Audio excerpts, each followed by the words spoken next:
Guys audio video clear है? नमस्ते guys, I hope okay. चलो गाइस, फैमिली मैरिज से हमने कल स्टार्ट किया था। वी लुक्ड इनटू, देखा कि जॉइंट फैमिली क्या होती है, वेरियस उसके फीचर्स क्या है। वो तो थोड़ा सा कॉन्सेप्चुअल वाला पार्ट हो गया।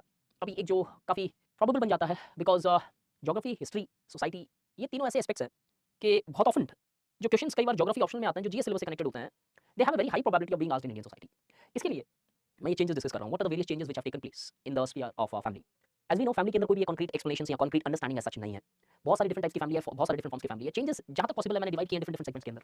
एक-एक स्फीयर के अंदर चेंजेस देखते हैं। सबसे पहले देखिए, change in the size of family.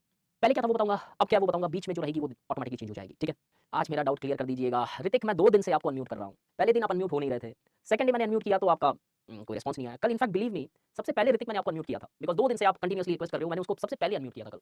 But I don't know, या तो आप स्टडी आईक्यू के सपोर्ट टीम से कॉन्टैक्ट करो, आप अनम्यूट क्यों नहीं हो पा रहे हो फिर? मेरी तरफ से मैंने अनम्यूट किया था कल आपको in fact. Change in the size of the family. पहले था जो फैमिली, वो था जॉइंट फैमिली सिस्टम। जो इंडिया में सबसे ज़्यादा प्रेवलेंट था वो जॉइंट फैमिली सिस्टम था। बिकॉज़ एक फ्यूडल मोड्स ऑफ प्रोडक्शन के अंदर आपने पहले भी कहीं सुना होगा कि फ्यूडल मोड्स ऑफ प्रोडक्शन में लैंड एक मेजर प्रोड्यूस करने का तरीका था। एग्रीकल्चर इकोनॉमी, आज भी हम एनसीईआरटी से पढ़ते आए हैं कि भारत एक कृषि प्रधान देश है। So India has always been having a strong the agriculture has been a strong part of Indian economic system. अब जब लैंड में काम करते हो तो काफ़ी बड़ी फैमिली चाहिए होती है, बिकॉज़ फिजिकल लेबर ज़्यादा चाहिए था।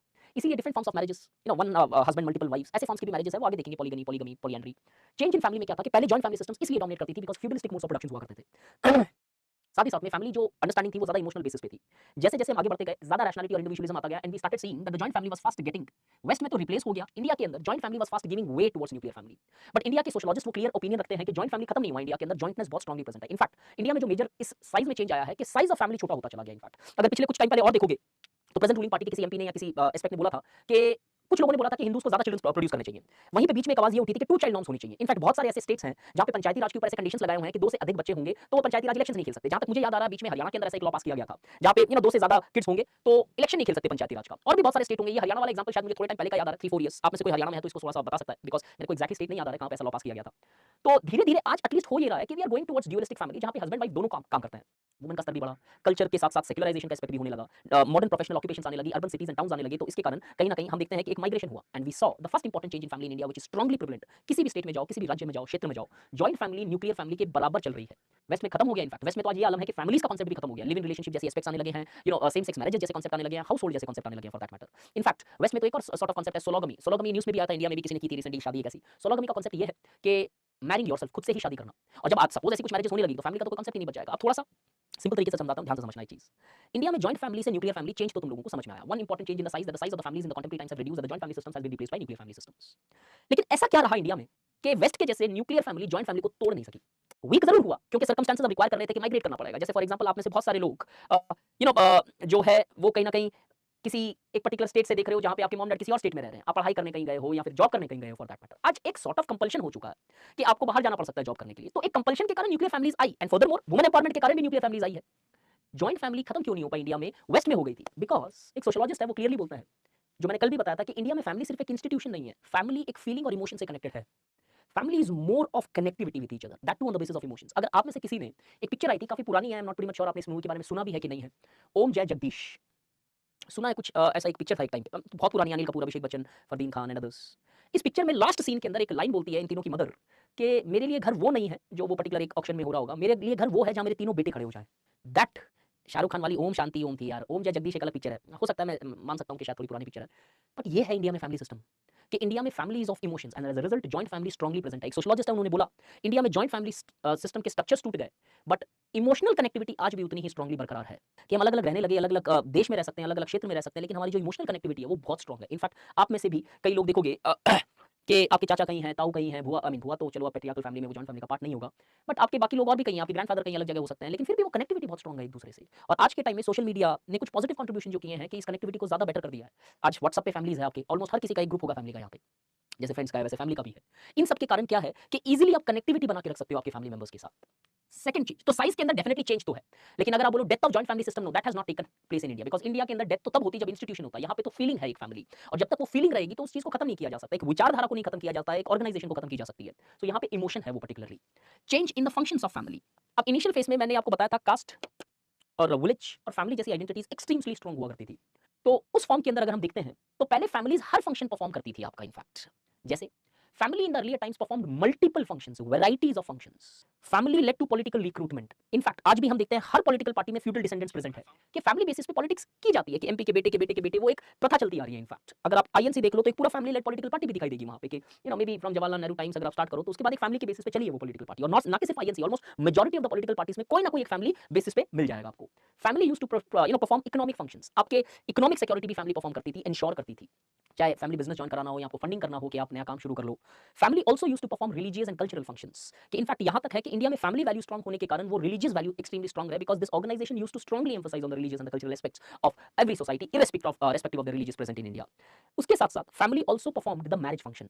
पहले आपने सुना होगा कई बार कि शादी दो लोगों के बीच में नहीं होती है इंडिया में, आज चलो बहुत हद तक शादी चेंज हो गया, लेकिन पहले दो पर्टिकुलर परिवार के बीच में शादी होती थी, कि शादी एक परिवार का बंधन होता है कि there are two families who are actually getting married there, कि वो उन दोनों के बीच में रिश्ता डेवलप करता है। Family used to look after your business, economic functions, political functions, religious functions, mate selections या marriage related functions, almost every functions were performed by the families. Social welfare functions भी परफॉर्म करती थी in fact family. आज के time पे ये माना जाता है कि फैमिली बाकी सब फंक्शंस कम स्ट्रांगली परफॉर्म करती है, जो सबसे ज्यादा स्ट्रांगली फैमिली फंक्शंस परफॉर्म करती है वो ज्यादा स्पेशलाइज्ड हो चुकी है। तो मैं एक लाइन में पूरी चीज रिप्रेजेंट कर रहा हूं, ध्यान से सुनना।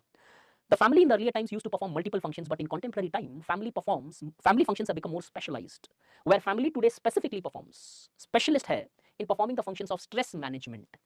आज स्ट्रेस मैनेजमेंट का ज्यादा स्ट्रॉन्ग फंक्शन फैमिली परफॉर्म करती है। इनफैक्ट ये कहा जाता है कि family is the only place where one is identified by his first name. Family एकमात्र ऐसी जगह है जहां पे आपको अपने फर्स्ट नेम से या प्यार के नाम से जैसे समझना चाहो उससे आइडेंटिफाई किया जाता है। बाकी सब जगह आपके काम से, आपके स्टेटस से, आपके व्यवहार से, आपके XYZ से आइडेंटिफाई किया जाएगा आपको। फैमिली के अंदर जो चेंज आया फंक्शन का, बाकी सब फंक्शंस परफॉर्म करती है लेकिन उनके अल्टरनेटिव्स भी है। जैसे एग्जांपल के तौर पे पॉलिटिकल फंक्शंस परफॉर्म करने के लिए बहुत सारी पॉलिटिकल पार्टीज खड़ी हो गई है आज। इकोनॉमिक फंक्शंस परफॉर्म करने के लिए एम्प्लॉयमेंट एक्सचेंजेस है, बैंक्स है जो आपको फंडिंग देती है, so many organisations are there. Social functions करने के लिए बहुत सारी रिलीजियस इंस्टीट्यूशंस एंड अदर्स है, जैसे फॉर एग्जांपल गुरुद्वारे जो अगर आप देखते हो तो वहां पे कहीं ना कहीं आपको खाने की भी और लंगर्स भी लगते हैं, रहने की भी जगह दी जा सकती है। There are multiple organisations which are performing these functions. लेकिन ये जो स्ट्रेस मैनेजमेंट का फंक्शन है, इनफैक्ट आज सबसे स्ट्रांगली आपकी फैमिली परफॉर्म करती है। The COVID has been the best example. तो लिखना ये चेंज के फंक्शंस ज्यादा स्पेशलाइज्ड हो चुके हैं। Change in type of family, family का जो टाइप था वो चेंज हो गया। नंबर्स के बेसिस पे तो हमने देखा जॉइंट से न्यूक्लियर आ गया, लेकिन वो फैमिली का एक्चुअली बहुत सा मीनिंग चेंज हो गया। पहले फैमिली की अगर डेफिनेशन जब आपको याद है मैंने बताई थी कि 250 सोसाइटी को मुड्रॉक्स आपने स्टडी करके कैसे फैमिली को इकोनॉमिक फंक्शंस और रिप्रोडक्टिव फंक्शंस के बेसिस पे डिफाइन किया। फैमिली के अंदर दो एडल्ट्स ऑपोजिट सेक्स के मिनिमम होने चाहिए who maintains the sexual relationships. आज हम देखें ऑपोजिट सेक्स के एडल्ट्स का होना जरूरी नहीं है एक फैमिली के अंदर। Why? In the world there is the rise of same sex marriages, there are different forms of other marriages which are largely rising in the contemporary time.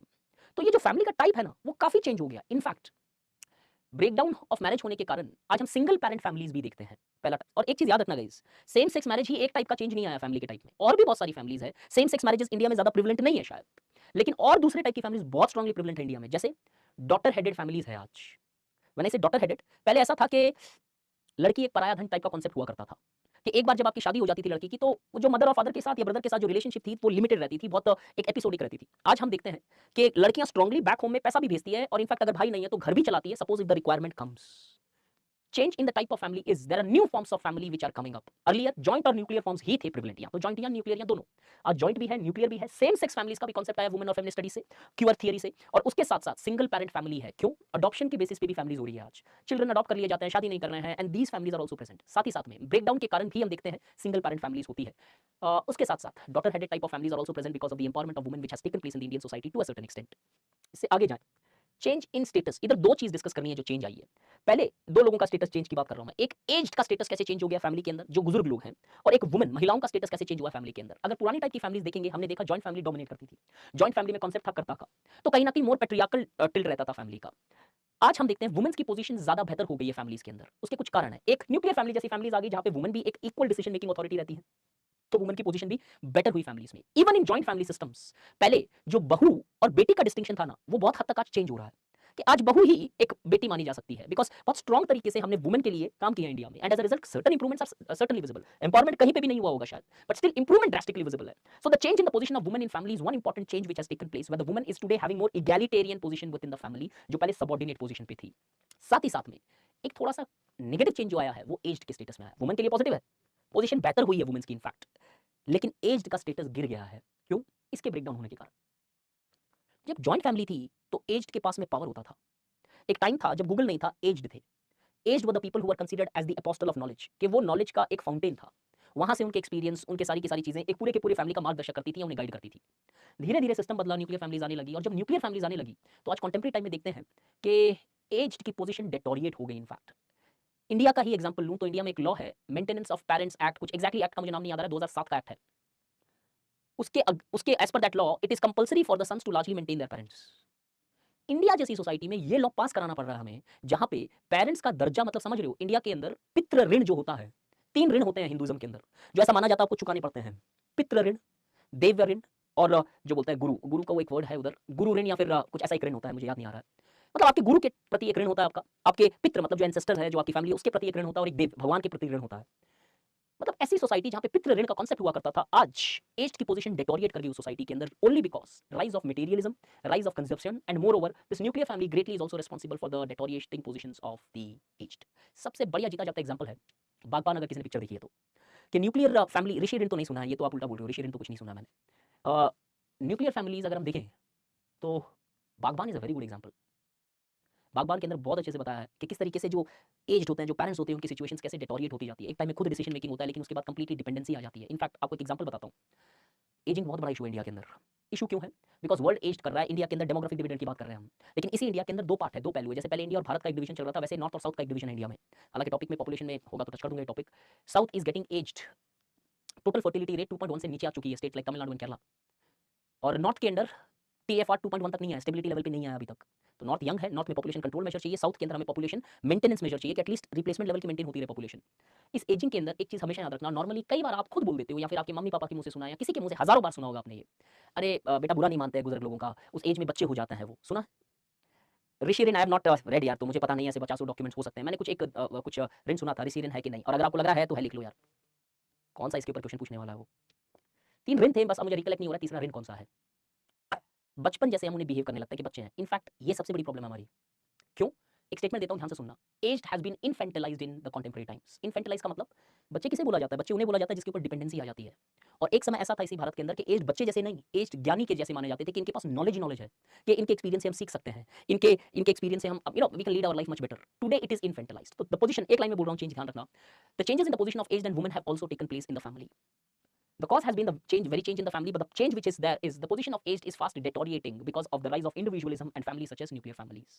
Similarly, the position of women have improved and they are enjoying more egalitarian position today when compared to the earlier times. Change in breakdown, ये मैंने कल भी बताया था कि family India में एक sacred माना जाता है। It's like a very sacred thing, तोड़ी नहीं जा सकती फैमिली। तो कई बार पहले सुनते हो ना, अरे रिश्ते तोड़ने से क्या होगा, खून का रिश्ता थोड़ी टूट जाएगा, वैसा वाला कॉन्सेप्ट। फैमिली सेक्रेट था, इसकी ब्रेकडाउन कहीं पे भी एक्सेप्टेबल नहीं थी, गुंजाइश ही नहीं थी इनफैक्ट। और जो बच्चे अलग हो जाते थे, वो थोड़े से समाज के अंदर नीची निगाहों से देखे जाते थे कि यार माँ बाप को छोड़ दिया है, अरे यार कुछ पैसों के लिए भाई से अलग हो गया, भाइयों से अलग हो गया, या ऐसा एक अंडरस्टैंडिंग था एक टाइम पे। आज इस ब्रेकडाउन ऑफ फैमिली की रेट बहुत इंक्रीज हो गई है, that today we see there is a huge dependency of land dispute cases in the court itself, indicating that today the family is losing its sacred characteristics as it has been the breakdown of families have drastically increased in India, कि आज land के basis पे बंटवारे हो जाते हैं, कुछ industries के बेसिस पे, पैसों के बेसिस पे, या फिर और भी किसी एस्पेक्ट पे हो सकता है सिर्फ पैसा ही नहीं है ब्रेकडाउन का कॉन्सेप्ट। आप मतलब हो सकता है ना कि आपका स्टेटस नहीं है वो फैमिली के अंदर, आप डिस्ट्रिक्ट कलेक्टर हो लेकिन वहाँ पे स्टेटस में आपका छोटे भाई हो तो आपका स्टेटस वो होता है, तो आपका रोल कॉन्फ्लिक्ट आने लगता है, लगता नहीं मुझे अलग रहना है, मुझे इंडिपेंडेंट रहना है। इनफैक्ट आपको एक एग्जांपल बताता हूँ यूपीएससी प्रिपरेशन की थोड़े से साइड इफेक्ट्स। अगर आप दिल्ली या कहीं पे भी जाके तैयारी करते हो और अलग रहते हो, 5-6 साल अलग रहते हो ना, तो फिर वो आपको एक बार फैमिली के अंदर जाके जलब करना बहुत मुश्किल हो जाता है। अगर बाई चांस कोई यहाँ पे हॉस्टल से पढ़ के बैठा है, स्कूलिंग या कॉलेज, तो देखोगे कि हॉस्टल में रहने के बाद आप जब घर आते हो तो आपको ऐसा लगता है मेरी प्राइवेसी हैम्पर हो रही है। तो ये मजाक बन गया यार प्राइवेसी आज। फैमिली के अंदर भी फैमिली से मेरी प्राइवेसी हैम्पर हो रही है in fact. I mean this is the circumstances कि फैमिली में भी मुझे प्राइवेसी चाहिए। This is why the family breaks down. Sometimes because of the monetary aspect, sometimes because of status inconsistency, sometimes because of conflict of other natures, or maybe sometimes because of one's individualism. One जो बोलते हैं ना कई बार ये एक fashion बन चुका है यार आजकल ये। I require my space. I mean, space from whom? Mummy papa से space, भाई बहन से space, or maybe something like that. चलो बाहर पड़ोसियों से तो स्पेस समझ में आता है, घर में भी स्पेस चाहिए होता है। इनफैक्ट ये फैक्ट है, आपके साथ भी होता है, मेरे साथ भी होता होगा फॉर दैट मैटर, कि नहीं यार मुझे मेरा स्पेस नहीं मिल रहा इधर।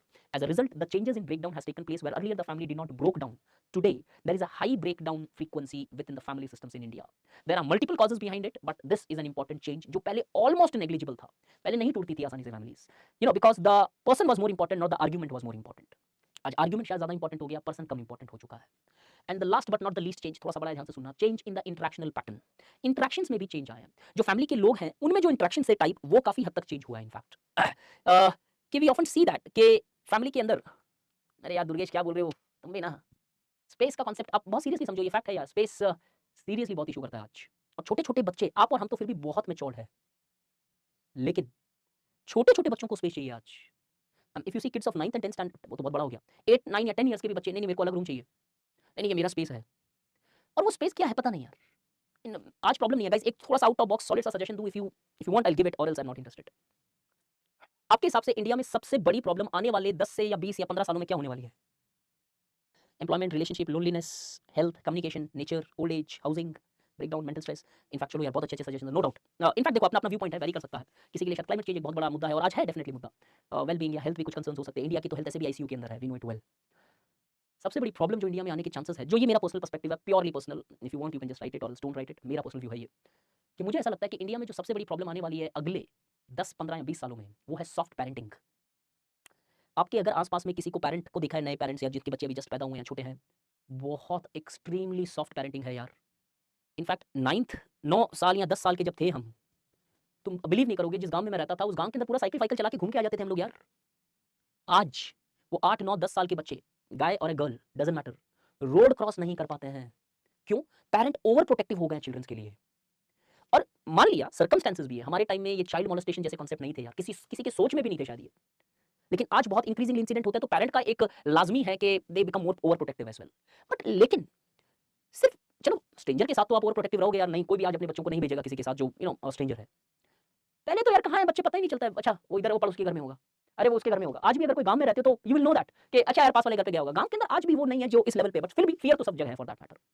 सॉफ्ट पैरेंटिंग से प्रॉब्लम क्या होगी? एक वीडियो देखा था, मैं उसको जस्ट रिपीट कर दे रहा हूँ, ध्यान से सुनना। आपके यूपीएससी के लिए बहुत अच्छे से लागू है, आपकी तैयारी में भी, लाइफ में कोई हर्डल आए तब भी, इस चीज़ को याद ज़रूर रखना। इनफैक्ट बहुत डिटेल सा वीडियो कुछ बोला था उसने, मैं एक सिनॉप्टिकली पुट अप कर रहा हूँ कि tough time builds tough people, tough people strong people builds weak times. मतलब बेटर टाइम्स, जो आदमी स्ट्रॉन्ग होता है तो टाइम्स अपने आप सॉफ्ट पड़ जाता है, टाइम अपने आप ठीक हो जाता है। Soft time builds weak people. जब आपके सारे सर्कमस्टेंसेस फुलफिल्ड है तो उससे जो जनरेशन निकलेगी वो वीक होगी। क्यों? उसने वो दरिद्रगी नहीं देखी होगी, वो स्ट्रगल नहीं देखा होगा लाइफ में, वो एक हंगर नहीं होगी सर्वाइवल की। और the weak peoples these then creates the tough time. ऐसा ये पूरा सा एक वीडियो था। In fact this is a fact one, वो सर्कल चलते रहेगा। तो मे बी मेरे अगर मैंने बहुत डिफिकल्ट टाइम देखा तो मैं स्ट्रॉन्ग निकलूंगा। धीरे धीरे अगर स्ट्रॉन्ग बच्चे होते हैं तो वो गुड टाइम्स अपने आप बनाएंगे, वो गुड टाइम के कारण फिर आगे वाली जनरेशन वीक पड़ जाएगी, और वो वीक पड़ जाएगी तो अपने आप टाइम्स डिफिकल्ट हो जाएंगे। दिस इज अ रियलिटी, और ये परफेक्टली लागू होता है जो मैंने आपको सजेशन दिया था वहां पे। इनफैक्ट क्या? Soft parenting. सॉफ्ट पैरेंटिंग ऐसी होगी कि हर चीज थाली में परोस के दिया जाएगा। अरे ऐसे करना है, ये करना है, वो करना है, नहीं नहीं नहीं ये नहीं हो जाए। मैं मेरे पर्सनल फैमिली का एग्जांपल देता हूं for that matter, should not be sharing this but I am still doing this, कि my brother and sister both are doctors. और डॉक्टर की फैमिली में अगर यहाँ पे भी और कोई डॉक्टर है तो आप देखोगे डॉक्टर की फैमिली में हेल्थ कंसर्न्स बहुत होते हैं, कॉन्शियस होते हैं वो हर चीज़ के लिए, क्या खाना है क्या नहीं खाना है, या फिर कितना खाना है, क्या चीज़ एक्स वाई जेड, बहुत कॉन्शियसनेस होती है। और इसके कारण होता ये है कि मेरे डैड बोलते हैं कि इतना सब कुछ नहीं केयर करना चाहिए जब छोटे बच्चे हों तब। My sister has a small baby, तो she is very conscious for it. तो हर चीज़ का डॉक्टर है ऊपर से। मेरे डैड बोलते हैं, नहीं इतना मत सोचा कर, इसकी इम्यूनिटी वीक पड़ जाएगी। तुम लोग भी तो बड़े हुए थे ना, हमने थोड़ी ये वायरस है, ये पोलियो हो जाएगा, ये हाथ साफ करो, ये साफ करो या वो साफ करो। तुम लोग कैसे मिट्टी में खेलते थे? इम्यूनिटी उससे आई ना ऑटोमेटिकली। और इंडिया में है यार ये फैक्ट। अब देखो these people are more immune, जो आप नेचुरल तरीके से रहते हो लाइफ, और वहीं पे अगर आप थोड़ा सा ज्यादा कॉन्शियस, छोटी छोटी चीजों में सर्दी लग जाती है, छोटी छोटी चीजों के अंदर तबियत खराब हो जाती है, and that is what happening. आप ओवर सॉफ्ट पैरेंटिंग कर रहे हो। और ये सॉफ्ट पैरेंटिंग करने के बाद में, ध्यान से सुनना, आप कनेक्ट कर रहा हूं, आज से 15 से 20 साल के बाद में जाके स्ट्रेस लेवल पे पहली स्ट्रेस आएगी ना। आज तो क्या ही सुसाइड्स हो रही है, पहले स्ट्रेस पे पीपल वुड गिव अप। अरे नहीं होगा, छोड़ो यार, नहीं नहीं ये नहीं होगा मुझसे। दिस इज द प्रॉब्लम, कि क्या हमें वो जो डेमोग्राफिक डिविडेंड आ रहा है वो जनरेशन को वीक रखना है। इनफैक्ट लेटेस्ट मैंने आपको ये ऐड क्यों किया, मेरी मर्जी थी इसलिए नहीं किया। एक लेटेस्ट मूवी भी आई है, चैटर्जी वर्सेस नॉर्वे, उसके अंदर यही इशू है।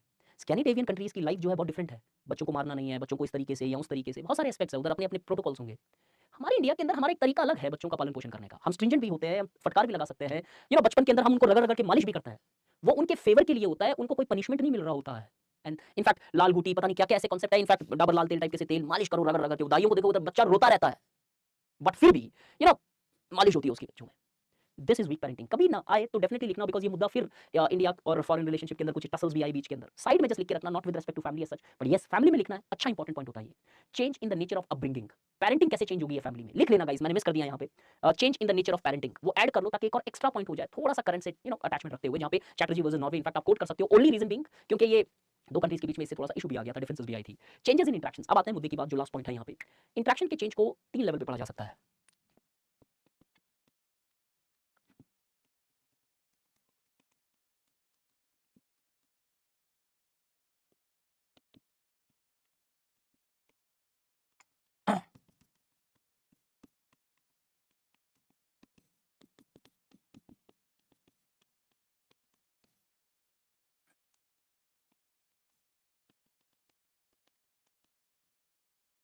इंटरेक्शंस और भी ऐड करना चाहो तो आप कर सकते हो इंटरेक्शन। इनफैक्ट मैंने इसको 3 ब्रॉड कैटेगरीज में डिवाइड किया है। फैमिली मेंबर्स के बीच के इंटरेक्शंस के अंदर भी काफ़ी चेंज आया है। पहले मैं ओवरऑल बताता हूँ, फिर समराइज़ कर दूँगा एक लाइन के अंदर। The change in the interactions can be studied और be in 3 certain categories. How the father-son interactions have changed. If you look earlier, the father-son interactions were largely unidirectional. Unidirectional होता था, मतलब all the orders were passed from father to son and the son used to bow the head and accept the order as it is. As it is order accept कर लिए जाते थे, कोई counter argument नहीं हुआ करता था यहाँ पे। नाउ अभी क्या इंटरेक्शंस, अभी इंटरेक्शंस नहीं, हम नेगेटिव में नहीं लिखेंगे कि आर्ग्यूमेंट है या कुछ ऐसा, हम लिखेंगे the interactions have become more egalitarian. ज़्यादा इगैलिटेरियन हो चुके हैं इंटरेक्शंस। कोई जजमेंट नहीं देना हमको आंसर के अंदर, पॉजिटिव है नेगेटिव है, क्यों? दोनों है इधर।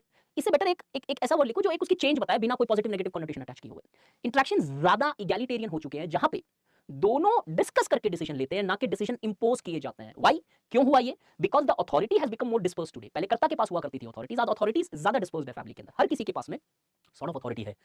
सो आज जो चेंज है वो है ज्यादा इगैलिटेरियन। इनफैक्ट अगर सीरियसली बताऊं, अगर आपके कोई बड़े भाई है या फिर सिस्टर है या कोई आसपास के कजिन्स या किन्स है, तो आप देखोगे मतलब मान लो कि 40s या 40s के अंदर उनकी उम्र है और बाई चांस उनका बेटा या बेटी काफी बड़ी है, 15 16 17 कुछ ऐसे साल की, तो वो फादर और सन का इंटरेक्शन बहुत फ्रेंडली है यार। सब कुछ डिस्कस करते हैं और बात चाल बोलचाल देखो आप कैसे है उनका। अरे यार ऐसे नहीं होगा यार, अरे पापा यार क्या बोल रहे हो आप। आई मीन मैं मेरे जीवन में कभी नहीं सोच सकता कि मेरे पापा से ऐसे इंटरेक्ट कर पाऊंगा लिटरली, और शायद मेरे पापा ने तो सपने भी नहीं लिए होंगे इस टाइप के इंटरेक्शन करने के लिए। लेकिन आज के बच्चे ऐसे इंटरेक्ट करते हैं और वो अच्छी बात है। क्यों? बिकॉज अगर वो फियर रहेगा आज, तो पॉसिबिलिटी है कि बहुत सारी इश्यूज अगर वो एक टीन एज या टेंडर एज में फेस करता है तो वो बता नहीं पाएगा, शेयर नहीं कर पाएगा। तो इंटरेक्शन चेंज होने का एक कारण भी रहा है, एंड दैट्स गुड इनफ कि फ्रेंडलियर इंटरेक्शंस है आज इनफैक्ट, कि they are having more egalitarian interactions with each other. ठीक है, तो प्लीज मेक श्योर कि these are the interactions which are there. कुछ लोग यहाँ पे आंसर में दे रहे हैं कि सर आजकल वो साथ में बैठ के अल्कोहल, मैं वो वर्ड भी नहीं बोलूंगा यहाँ पे जो उन्होंने लिखा है, अल्कोहल कंज्यूम करते हैं। ये लिखना नहीं पेपर में। यहाँ पे चलो आपने ऐसी फ्रेंडली मुझे बताया, कोई दिक्कत नहीं है, पर ये लिखना मत पेपर में, इतना इमोशन में मत बह जाना कि आप एग्जामिनर से सिंपैथी एक्सपेक्ट करने लगो, सर मार्क्स तो दे दो कुछ आप। प्लीज मेक श्योर बहुत प्रोफेशनली लिखना। यूपीएससी का एग्जाम लिख रहे हो आप, कुछ भी ऐसे वैसे अब शब्द यूज नहीं करना है पेपर में। जितनी चेंजेस बताई, अगर चाहूँ तो मैं आपको लोकल तरीके से बता सकता था वो चेंज, लेकिन वो लिखते ही मार्क्स कटेंगे, उधर मिलेंगे नहीं। प्लीज मेक श्योर प्रोफेशनल तरीके से पेपर लिखना। इसलिए मैंने आपको वर्ड बोला इगैलिटेरियन लिखना, ताकि बाई चांस एग्जामिनर का पर्सपेक्टिव कुछ भी हो, हम तो बैलेंस करके चले आंसर को। The relationship between husband and wife have also changed. इस हस्बैंड वाइफ की रिलेशनशिप को बोलते हैं conjugal relationships, conjugal bonds. The husband wife relationship before were absolutely patriarchal. Husband dominated families exist करती थी and the husband had the ultimate authorities, and therefore wife एक subordinate position पे हुआ करती थी।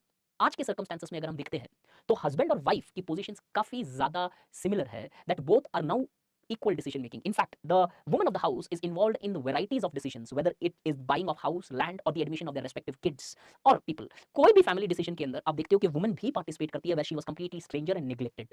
दूसरी चीज, जॉइंट फैमिली ब्रेकडाउन होने के कारण फेटर्नल रिलेशनशिप वीक हो गए, जो उसका एक बहुत इंपॉर्टेंट कैरेक्टरिस्टिक था, और ये कॉन्जुगल रिलेशनशिप ऑटोमेटिकली स्ट्रॉन्ग हो गए। जब न्यूक्लियर फैमिली में रहते हो तो हस्बैंड वाइफ ज्यादा इंटरेक्ट कर पाते हैं, तो therefore the bonding becomes much more stronger as well compare to earlier, जब फादर सन रिलेशनशिप ज्यादा स्ट्रॉन्ग हुआ करती थी। बट इन सबके साथ साथ ये रिलेशनशिप बहुत एक्सट्रीम तरीके से चेंज हुई है। The interactions between daughter in law and mother in law, के डॉटर और मदर इन लॉ के रिलेशनशिप और इंट्रैक्शंस भी बहुत हद तक चेंज हुए इंडिया में। हाँ, मैं ये नहीं बोल रहा हूँ कि कंप्लीटली चेंज हुआ है, और ना ही लिखना कंप्लीटली चेंज हुआ है, लेकिन डेफिनेटली ज़्यादा फ्रेंडलियर हो गए हैं इंट्रैक्शंस। इसलिए मैंने वर्ड इगैलिटेरियन इधर यूज़ किया, फ्रेंडली इधर यूज़ किया, ताकि पेपर में जब आंसर्स लिखो, कई लोग पूछते हैं ना आंसर्स कैसे लिखने, एक एक चीज़ बता रहा हूँ, साइड में बस दिमाग में इंटरवॉलेट करके रखना। इधर मैं फ्रेंडली यूज़ करते इधर रिपीटेशन हो जाता, एंड बिलीव मी चारों अटेम्प्ट में थंब रूल था मेरा, अगर एक स्कॉलर रिपीट हो लिख दिया तो वो पूरे पेपर में वो स्कॉलर नहीं आएगा मेरे, और अगर एक तरीके की प्रेजेंटेशन कर दी तो वो प्रेजेंटेशन में दूसरे आंसर में तो नहीं करूंगा, सेम आंसर तो दूर ही की बात है। Don't repeat the similar words, ताकि एग्जामिनर को ये नहीं लगे आपके पास डिफिशियंसी है कंटेंट की। The relationship have become much more friendlier in nature, and the very daughter in law today is not just daughter by law, but it is also daughter by emotions. आज daughter in law और daughter का फर्क ही खत्म हो रहा है धीरे धीरे, हालांकि चेंज पूरी आने में बहुत समय लग सकता है, but as of now this change is very much visible in the Indian society as such. इसका बेस्ट एग्जांपल देता हूं, जो नॉर्मली मैं सोशियोलॉजी की क्लास में भी देता हूं। एक डेयरी मिल्क का ऐड आया करता था, जहां पे सास और बहू दोनों एक बारात में डांस करने लगती है, कि उस ऐड के अंदर अगर आप देखो तो वो पूरा का पूरा रिलेशनशिप तुम्हें दिखाई देगा उधर। अब वो बहुत कम फैमिलीज में आया, मान रहा हूं, बट स्टिल अगर आप रूरल से रूरल फैमिलीज में भी जाओगे, the level of patriarchy which my mom faced is not faced by my sister, the level of patriarchy which my sister faces would not be faced by my daughter. और आगे बढ़ते चले जाओ, वैसे ही patriarchy शायद तीनों फेस कर रहे होंगे, बट वो जितना उग्रता थी उस पेट्रियार्की की उतनी नहीं रही होगी। मेरी ग्रैंड मदर जितनी पेट्रियार्की फेस कर रही थी, मेरी मम्मी ने नहीं की, मेरी मम्मी ने जितनी की मेरी बहन ने नहीं की, और मेरी बहन जितनी शायद कर रही है उसकी डॉटर नहीं करेगी। This is what the impact has come down, and this makes this more friendlier. So overall, अगर मैं इस पूरे के पूरे इंट्रैक्शन को एक लाइन में लिखना पड़े, बिकॉज इतनी स्पेस तो नहीं रहेगी कि हर एक इंट्रैक्शन को आप एलॉबरेट कर लो, beside so many changes if you write, एक लाइन में मैं इंट्रैक्शन की चेंज बता देता हूँ। Earlier the people used to interact on the basis of their respective emotions. Today the interaction is restricted only to the kins which you think would benefit you in future. Family का आलम यह है आज कि हम उन्हीं किन किन से आज इंटरेक्शन करते हैं जो शायद हमें लगता है कि आगे हमारे लिए बेनिफिशियल है। सच्चाई पूरी दुनिया की है, चाहे कोई सी भी कंट्री हो, आप, मैं, शायद सब कोई। हम उन लोगों से लार्जली इंटरेक्शन रखते हैं जो हमारे फ्यूचर में काम आए, हमें लगता हो कि आ सकता है काम। इस कॉन्सेप्ट को बोला जाता है रोल बार्गेनिंग, कि we maintain relationship with only those kins who largely can be helpful और beneficial to us in future. Role bargaining, ये चेंज है इंटरेक्शन। पहले ऐसा नहीं था। अरे कोई बात नहीं पड़ता यार, आप लोगों की हेल्प करने के लिए हेल्प करते थे, आज सेवा का धंधा चल रहा है। इनफैक्ट फ्रैंकली बता रहा हूँ, this is what is taking place. क्यों? आज हम हेल्प करते हैं तो कोविड के टाइम में तो ये बहुत बड़ा फेमस हुआ था ना, आज हम हेल्प करते हैं तो फोटो ले रहे हैं उधर। तो हम कितने किन की भी हेल्प करते हैं in order to maybe show our status. अरे मैं इस मिनिस्टर को जानता हूँ, मैं इस ऑफिसर को जानता हूँ। That is not with the purpose of help, that is all with the purpose of largely creating your image. अब शिव प्रताप सिंह बोल रहे हैं सोनू सूद सर। अब सोनू सूद का तो मुझे पता नहीं भाई क्या किया उसने, कैसे किया। चलो कोविड के टाइम में डेफिनेटली उसने काफी लोगों को मदद पहुंचाई, मे बी शायद वो इलेक्शन खेलने के लिए पहुंचा रहा था, जो आगे जाके उसकी बहन ने खेले भी इलेक्शन। अब आता है मैरिज पे। शादी क्या होती है गाइस? हाँ, 100% फैमिली के अंदर इमोशंस है, ध्यान से समझना। अब इमोशंस क्या है वो बता दे रहा हूँ, जस्ट बाय चांस किसी को कंफ्यूजन हो रहा है। आप हर चीज़ को एक्सट्रीम खींच लोगे सोसाइटी में ना, तो आपको लगेगा कि भैया यही है, वो बहुत डेंजरस है। पहले फैमिली के अंदर आपकी बुआ, आपके चाचा, आपके ताऊ, आपके जितने मामा मासी सब आते थे, वो फैमिली थे। आज क्या है? प्राइमरी मेंबर्स है आपकी फैमिली। क्या? Maybe let's take an example, you, your brother sister, your mother father, वो आपकी प्राइमरी फैमिली है। उधर आप इमोशन से कनेक्ट करते हो, लेकिन इसे बाहर जाते ही, अरे मुझे क्या फर्क पड़ रहा है यार, अच्छा नहीं नहीं यार वो वहाँ पे रह रहा है, मुझे वहाँ पे पढ़ाई करने जाना है। अच्छा 5 दिन पहले फ़ोन चालू हो जाता है, और भाई कैसे हो यार, और दीदी कैसे हो आप? दीदी को 5 साल में पूछा ही नहीं, और अब 5 दिन में 5 बार फ़ोन आ गया। क्यों? दीदी के पास जाना है। This is what I am trying to say. Normally अपनी प्राइमरी फैमिली के बाहर, प्राइमरी फैमिली में तो स्ट्रॉन्ग इमोशंस है, वो तो न्यूक्लियर फैमिली में दिखाई दे रहा है इनफैक्ट, लेकिन उससे बाहर जो हम कॉन्टैक्ट करते हैं, वो लिमिटेड कितन किन से करते हैं इनफैक्ट। बहुत लिमिटेड है, अपनी आइडियोलॉजी मैच नहीं कर रही होगी शायद, या फिर मे बी कोई डिफरेंसेस है आपके economical, psychological, may be anything else, और मे बी जस्ट क्या करना है छोड़ो, कौन करेगा फ़ोन। रियलिटी में उनको ज़्यादा से ज़्यादा आप होली दिवाली एक फॉरवर्ड चिपका देते हो, बस। और वो भी नहीं करते हैं मेजरली, मेरे से तो वो भी नहीं हो रहा है to be very frank. This is what role bargaining is, properly theoretically build है। लेकिन रिमेंबर, ये सारी चेंजेस आप बोलो कि सर तमिलनाडु में भी यही है क्या, कर्नाटक में भी यही है क्या, महाराष्ट्र में भी यही है क्या, आंध्र प्रदेश में भी यही है क्या, आसाम में भी यही है क्या, और भी डिफरेंट हो सकती है। ओवरऑल हमने चेंज डिस्कस की है, हर जगह हर चेंज है, जरूरी नहीं है। कहीं पे इमोशन भी बरकरार है, तो कहीं पे ब्रेकडाउन रेट ज़्यादा हो गई है, कहीं पे ब्रेकडाउन रेट कम है, तो कहीं पे इमोशन बरकरार नहीं है, और शायद maybe type of family joint है। It all depends upon what type of society it exist. In fact एक चीज़ बता दे रहा हूँ, प्लाटो ने एक स्टेटमेंट दिया था, ध्यान से सुनना। प्लाटो ने एक स्टेटमेंट दिया था, behind every corrupt man there is an ambitious family, was said by Plato. Plato उस फैमिली को मतलब बहुत नेगेटिव लेके चल रहे थे। इनके हिसाब से करप्शन की सबसे बड़ा कारण है कि कोई एक एम्बिशियस फैमिली है, फैमिली नहीं है, एम्बिशियस फैमिली। इसका मतलब प्लेटो के हिसाब से अगर आप जाओगे, अगर मैं आपको ये स्टेटमेंट बोलूंगा तो कुछ स्टूडेंट इधर पूछेंगे नहीं नहीं सर मेरी फैमिली तो करप्ट ही नहीं है, मेरी फैमिली तो एम्बिशियस ही नहीं है। अरे प्लेटो ने स्टेटमेंट दिया, इसका मतलब थोड़ी है कि तुम अपनी फैमिली पे लगा के चलोगे कि यही सब जगह लागू होगा। Is a general explanation, this is social science. Science वाली मेंटालिटी छोड़ के आ जाओ बाहर, यूनिवर्सलाइजेशन नहीं होगी यहाँ पे चीजों की, और ये ह्यूमैनिटीज की सबसे इंपॉर्टेंट बात है, सबसे डेंजरस बात है, और सबसे खास बात है। मैरिज क्या होता है guys? Marriage is a union of individual sacred not ties between a girl and a boy as well as among their families. Okay, दो परिवारों का मिलन. Okay, विवाह. Yes. Bond between two. In fact, just like family, which does not have any precise definition, marriage, I mean, definition है but cannot be applied to all. Marriage also has certain definitions but cannot be applied to all. कुछ ऐसी ऐसी शादियां भी है जो मैं आपको बोलूंगा तो आप उसे शादी मानोगे ही नहीं। पहले नॉर्मल अंडरस्टैंडिंग देख लेते हैं मैरिज की क्या है। नॉर्मल के लिए लीगल डिक्शनरी मीनिंग पे चलते हैं ताकि डाइजेस्ट करने में आसानी रहे। पहला, लीगल डिक्शनरी में जो नॉर्मली डिफाइन किया जाता है मैरिज को, कुछ इस वर्ड में, मैंने अब लिखा मेरे वर्ड्स पे, हो सकता है वर्ड्स का प्रेजेंटेशन ऊपर नीचे हो, एसेंस सेम है। Legally recognised union of two people, दो लोग, as partners in personal relationship. In fact बहुत सॉर्टेड आउट डेफिनेशन है आज के मॉडर्न मैरिज को डिफाइन करने के लिए, जहां पे न अपोजिट सेक्स रिलेटेड होता है, न रिप्रोडक्शन मेंशन है, union of two people. In fact ये डेफिनेशन मैरिज की जरूर याद रखना if a question comes on marriage, because this marriage की डेफिनेशन में ऑलमोस्ट आप सेम सेक्स मैरिज से लेके almost every form of marriages include कर सकते हो यहाँ पे। So the dictionary definition goes that legally recognised union of two people who are partners in personal relationship, कि पर्सनल रिलेशनशिप में वो पार्टनर होते हैं, लेकिन लीगल तरीके से सोशल को डिफाइन करे जरूरी तो नहीं है। क्योंकि सपोज इसी डेफिनेशन से चलूं मैं और मैं बोलूं लीगली रिकॉग्नाइज्ड यूनियन मतलब लॉ के नीचे रजिस्टर्ड होनी चाहिए वो यूनियन। पहली चीज, बहुत सारी हिंदू मैरिजेस होती है जो नहीं करते हैं रजिस्टर, तो वो मैरिज नहीं है। नहीं, परफेक्टली मैरिज है, लॉ के हिसाब से मीनिंग मैरिज नहीं मानी जाएगी। अब उधर फोटोग्राफ्स पला 50 चीजें होती है, इनविटेशन कार्ड से लेके, लीगली डेफिनेशन ऐसी है, लीगली रिकॉग्नाइज्ड यूनियन। अब लेट्स अज्यूम मैंने रजिस्टर भी कर ली मेरी मैरिज, पहला point fulfil, legally recognised union of two people. लेकिन सपोज उन टू पीपल में दो अपोजिट सेक्स की जगह दो सेम सेक्स हुए तो भाई इंडिया में तो नहीं उसे हम एटलीस्ट लार्जली एक्सेप्ट करते हैं आज शादी, तो फिर ये डेफिनेशन वो नहीं मैरिज एक्सप्लेन कर पाएगी। लेट्स अज्यूम टू पीपल है, अपोजिट सेक्स ही एक्सज्यूम कर लेते हैं, और पार्टनर्स इन पर्सनल रिलेशनशिप, तब जाके वो शायद बहुत सारी शादियां फिट होती है इंडिया में। सो this is purely a legal understanding, please make sure.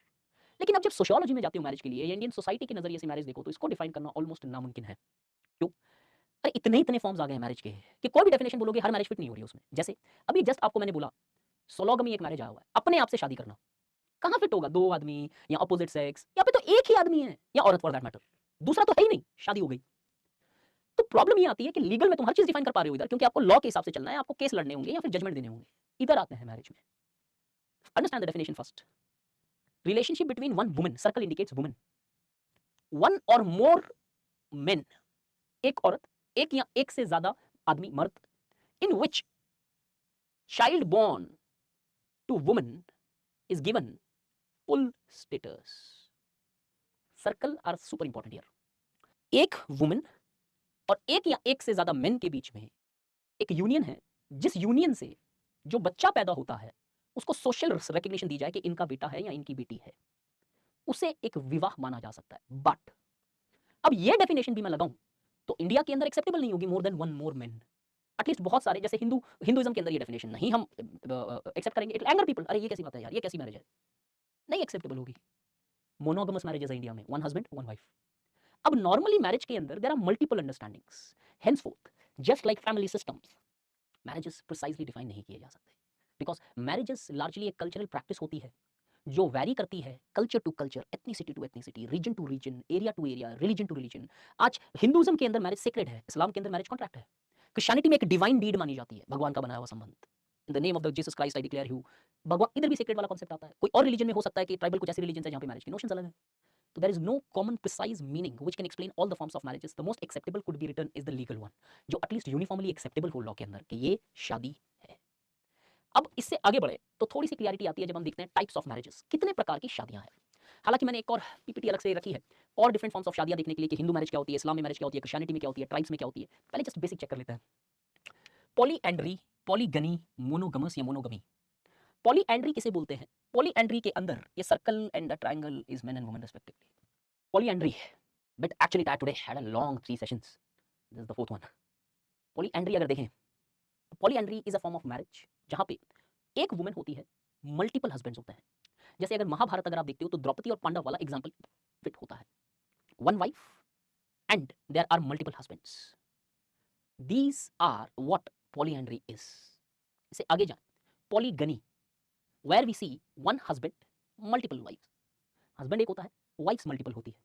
अगर पुराने राजा महाराजाओं को देखोगे आप तो उधर आप क्लियरली देखोगे कि multiple marriages were conducted by these kings and others. Husband एक, मल्टीपल वाइफ्स। इससे आगे जाएं तो आज वर्ल्ड में सबसे ज्यादा प्रिवलेंट ये दो सिस्टम्स ना, पहले शायद एक नॉर्मल सोसाइटी में प्रिवलेंट थे, लेकिन आज बहुत रिस्ट्रिक्टेडली प्रैक्टिस किए जाते हैं। इनफैक्ट सबसे ज्यादा स्ट्रॉन्ग डोमिनेशन इन दोनों का कई बार मिलता है आपको ट्राइबल सोसाइटीज में वर्ल्ड के अंदर। कि वी सी कि ट्राइब्स के अंदर बहुत सारे ऐसे कॉन्सेप्ट्स और इसके अलग अलग फॉर्म भी होते हैं, paternal polyandry, non paternal polyandry. Monogamy क्या होती है? Monogamous marriages are the most prevalent form of marriages throughout the world today. America से लेके इंडिया जितने जाओगे ज्यादातर ये मैरिज आज एक्सेप्ट की जाती है। अब क्योंकि ये मैरिज एक्सेप्ट की जाती है, इसके लिए इसी को डेफिनेशन लिखना। आप अगर कभी डिफाइन मैरिज आ जाए, पहले लीगल मैरिज लिखना, लीगल एस्पेक्ट क्या है, उसके बाद लिखना but however since the prevalent form of marriage today is monogamous, marriages could be understood as a union of one man and one woman, एक मैन और एक वुमन के बीच के संबंध, which gets and the child born through which gets social status, कि जो उस relationship से बच्चा पैदा होता है उसे सोशल स्टेटस मिलता है मैरिज से। अब अगर हम देखिए मैरिजेस के पर्पस, बहुत पर्पस है, अलग अलग जगह अलग अलग पर्पसेस है उसके, हर रिलीजन के हिसाब से एक पर्पस है, ठीक है। लेकिन एक इंपॉर्टेंट पर्पस जो सोशियोलॉजिकल और एंथ्रोपोलॉजिकल स्टडीज में मिलता है वो है चाइल्ड बर्थ। इनफैक्ट इसीलिए आप देखो ऐसी मैरिजेस के अंदर चाइल्ड को इंपॉर्टेंट बहुत दिया गया है कि child birth was one of the necessary function of marriage, कि शादी से जो बॉर्न होता है वही चाइल्ड को रिकग्निशन मिलती है। अगर आउटसाइड वेडिंग के कोई चाइल्ड पैदा होता है तो उसे सोशल स्टेटस नहीं दिया जाता है। इनफैक्ट पुष्पा पिक्चर देखी है, उसके अंदर आउटसाइड मैरिज जो बॉर्न होता है उसको स्टेटस नहीं मिला। इनफैक्ट पुष्पा क्यों, कर्ण का भी एग्जांपल ले लो, अंगराज कर्ण, मैरिज से पहले बॉर्न होने के कारण उसको सोशल स्टेटस नहीं मिला, टैलेंट में कमी नहीं थी शायद, बहुत बड़े योद्धा थे। कर्ण और अर्जुन की कहानी पता है तुम्हें कि अगर कर्ण और अर्जुन को दोनों का अगर नापा जाए तो कौन ज्यादा ज्यादा बड़ा धनुर्धारी था या फिर ज्यादा बड़ा एक क्या बोलूं फाइटर या फिर एक योद्धा था? यस, योद्धा कर्ण, यस, सूर्यपुत्र कर्ण। इनफैक्ट वो अगर अब तो पॉसिबल तो है नहीं इसको वैसे कॉन्क्रीटली फैक्ट से प्रूव करना पॉसिबल है इसके अंदर, कर्ण ज्यादा बड़ा योद्धा होता है। इनफैक्ट छोटा सा जस्ट ताकि थोड़ा सा माइंड फ्रेश हो जाए यहाँ पे, इसलिए बिकॉज जब महाभारत हुआ तो एक सीन था और काफी फेमस भी है ये सीन, काफी बार सुना भी होगा, कि ऐसा माना जाता है कि कलयुग के अंदर हनुमान जी एक ऐसा देवता है जो आज भी धरती पे विराजमान है। तो जब युद्ध हो रहा था, कर्ण जब तीर छोड़ता था इनफैक्ट, तो अर्जुन का रथ थोड़ा-सा पीछे जाता था। गाइस इंटरेस्टिंग स्टोरी, ध्यान से सुनना। और जब अर्जुन तीर छोड़ता था, तो कर्ण का रथ काफ़ी पीछे चले जाता था। लेकिन फिर भी जो कृष्ण जी थे, वो हमेशा कर्ण को सहराते थे। अरे वाह! मतलब अर्जुन को गुस्सा आ गया in fact.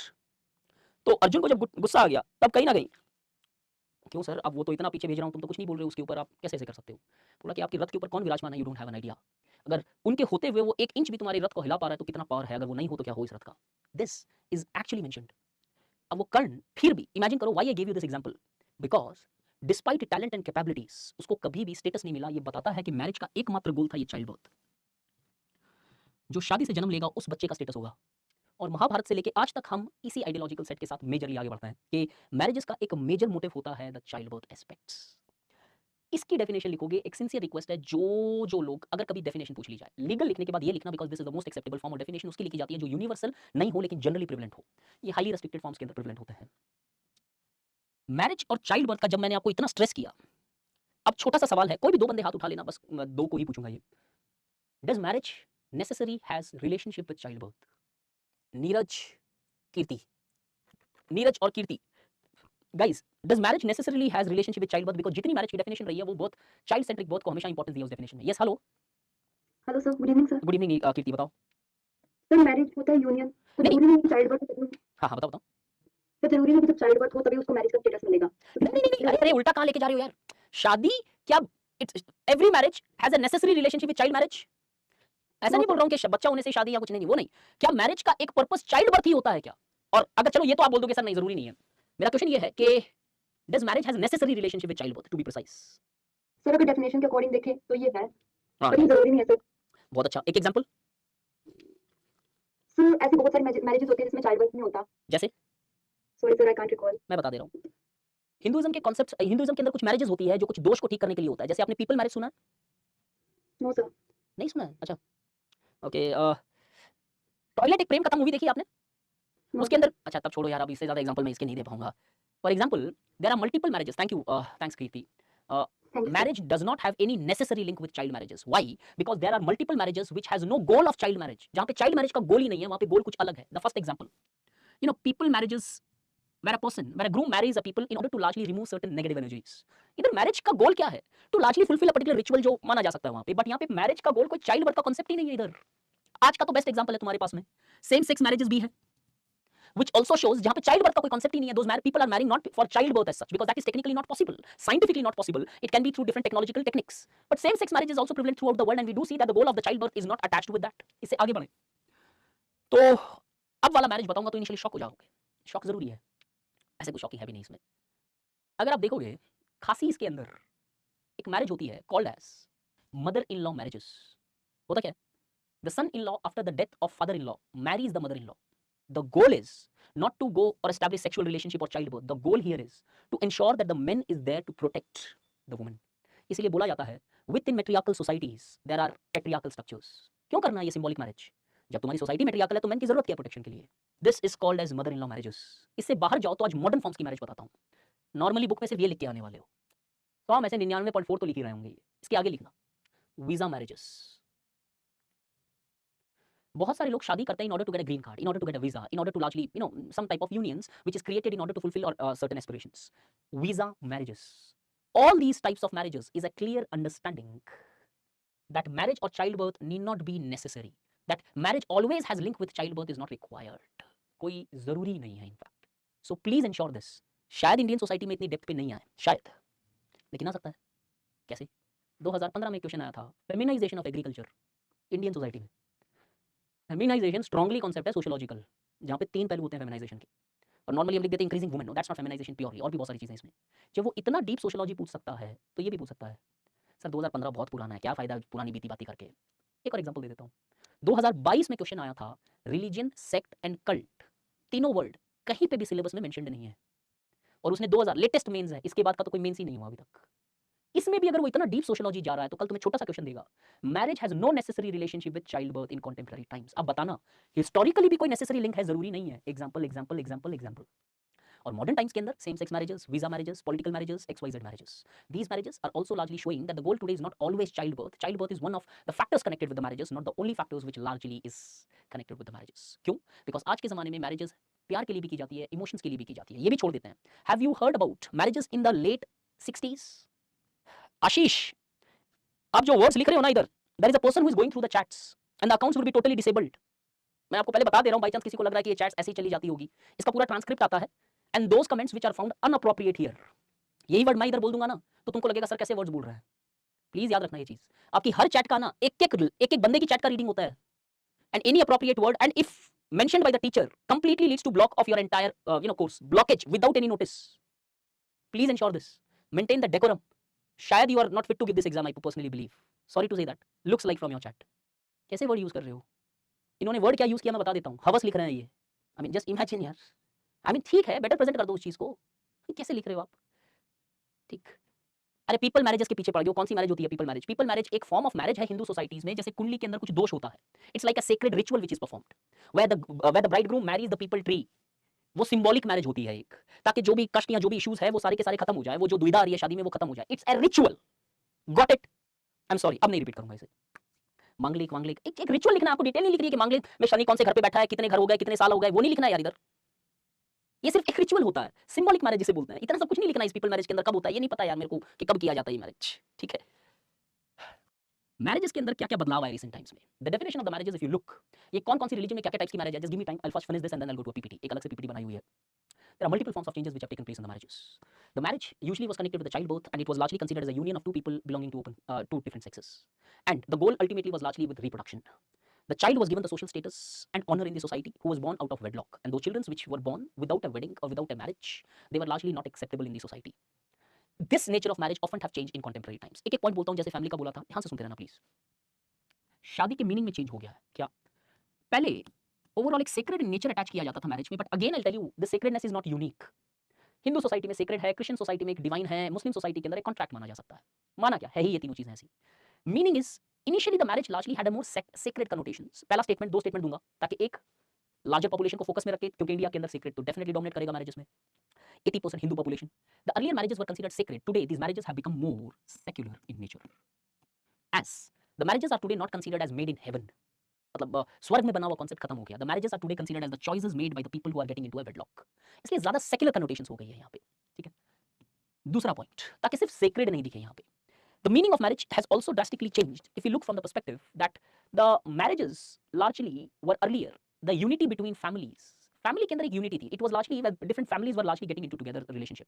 Today the marriage has become more individualistic where the marriage is not between families, the marriage is between two different people. दो लोगों के बीच का संबंध डेवलप होता है. फैमिलीज का वो कॉन्सेप्ट नहीं है आज. सो दोनों मीनिंग फैमिली मैरिजेस के आज काफी हद तक चेंज हो चुके हैं. Marriage is absolutely secular. कैसे? इनफैक्ट आज हाई मैरिटल ब्रेकडाउन्स है इंडिया के अंदर. हालांकि उतना ग्रेट नहीं है जितना वेस्ट में है, but still the marriages are breaking apart. We see frequent remarriages, we see divorces are also rising. Feminist इन्हें एम्पावरमेंट का दर्जा देती है, लेकिन ओवरऑल हम देखते हैं कि मैरिटल ब्रेकडाउन्स है, शादियां तो टूट रही है, but the remarriage rate is also high in India. Therefore कहीं ना कहीं सेक्रेड से सेक्युलर बन रहा है, वो कहीं ना कहीं प्रूव होता है with the rate of breakdown of marriages. इससे आगे बढ़े, the goals of marriage. The goals of marriage was reproduction. आज क्या है goals of marriage?